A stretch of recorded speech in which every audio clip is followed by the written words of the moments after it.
नवग्रह का हाँ, ब्राह्मण बच्चों पर बैठा है या दुनिया?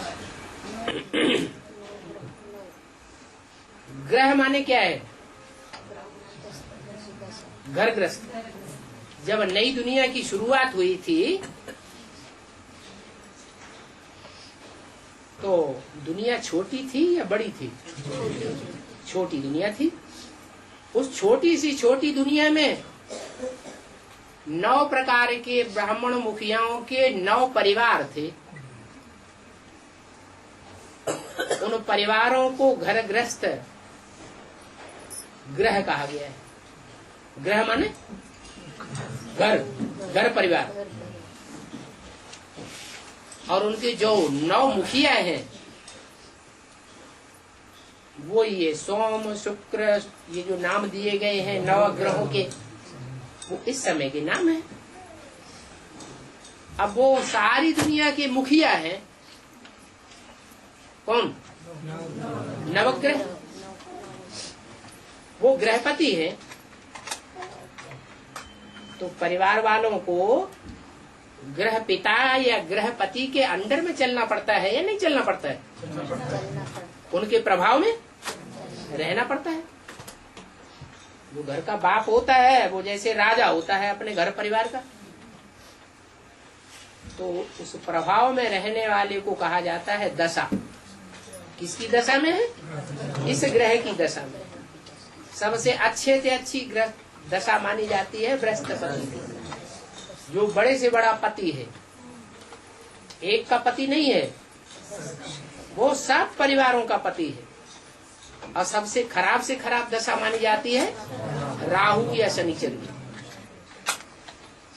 तो दुष्ट के प्रभाव में रहना माने दुष्ट की दशा में रहना, और श्रेष्ठ के प्रभाव में रहना माने श्रेष्ठ की दशा में रहना। अभी जिन्होंने पक्का पक्का एक बृहस्पति को पहचान लिया, वो तो उस पति को छोड़ करके दूसरी जगह जाने वाले, कितनी भी परीक्षाएं हों, वो तो उसी की दशा में रहना पसंद करेंगे। और जिन्होंने पूरा नहीं पहचान पाया है, तो दूसरों के प्रभाव में आते रहेंगे, और दूसरों के प्रभाव में आते रहेंगे, तो फिर नंबरवार दुखी होते रहेंगे। इसको ग्रह दशा कहा जाता है। और शनि की दशा द्वापर युग से शुरू होती।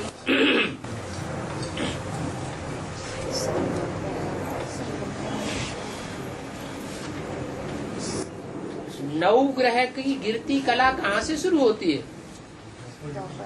द्वापर से शुरू होती है। राजा विक्रमादित्य को शनि की दशा की द्वापर से। वो कोई मनुष्य गुरु के अंडर में था या नहीं था? कोई मनुष्य गुरु के अंडर में रह करके राजाओं ने मंदिर बनाए, मूर्तियां बनाई, या उनकी अपनी बुद्धि काम करती थी? कोई भी था, वो आत्मा अभिमानी था या देह अभिमानी था?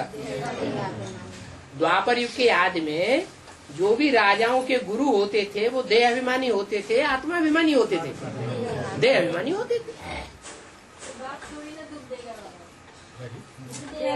तो ये सब इतने बाप बैठे हुए हैं, इन सब के लिए वो बात लागू नहीं होती है। ये सब बाप दुख देने वाले थोड़े ही होंगे, लेकिन दुख तो देते हैं।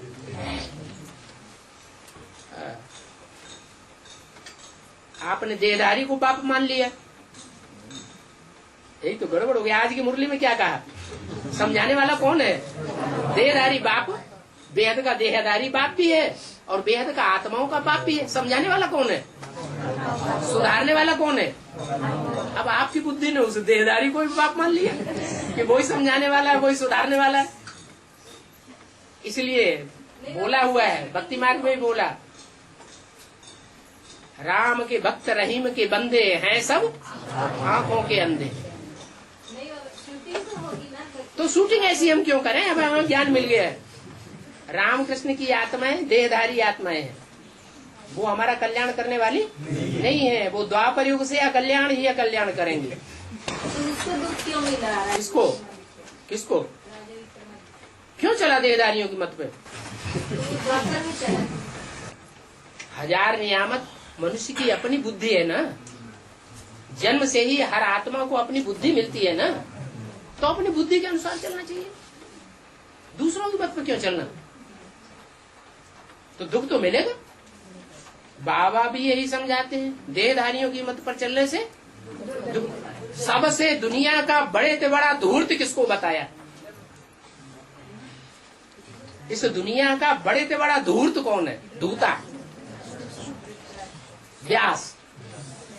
मुरली में व्यास को बड़े से बड़ा धूता बताया ना, है? व्यास जो है, जिसको भगवान कहा जाता है, वो वास्तव में भगवान है क्या? वो तो भगवान है ही नहीं। वो बड़े से बड़ा देहधारी धर्मगुरु है। भगवान आता है। अरे जब आता था तब आता था कि द्वापर युग में आता है? फिर वो ऑलराउंड पार्टधारी है ना, है? ऑलराउंड पार्टधारी है। भले ऑलराउंड पार्टधारी हो, लेकिन जब ऑलराउंड पार्टधारी है तो नीचे गिरने वाला है या ऊपर उठने वाला और उठाने वाला है? नीचे गिरने वाला है। अब यहाँ संगम युग में भी हम उस नीचे गिरने वालों को फॉलो करते रहे। कोई है ऐसे जो समझते हैं बाबा ने भले मुरली में कहा शंकर को फॉलो नहीं करना है, फिर भी क्या करते हैं? उस चैतन्य मूर्ति को ही फॉलो करते हैं कि उसने भी से पिया तो हम भी। अकेले थोड़े ही दुनिया को पति से पावन बनाई लेगा, हम भी तो बनाएंगे।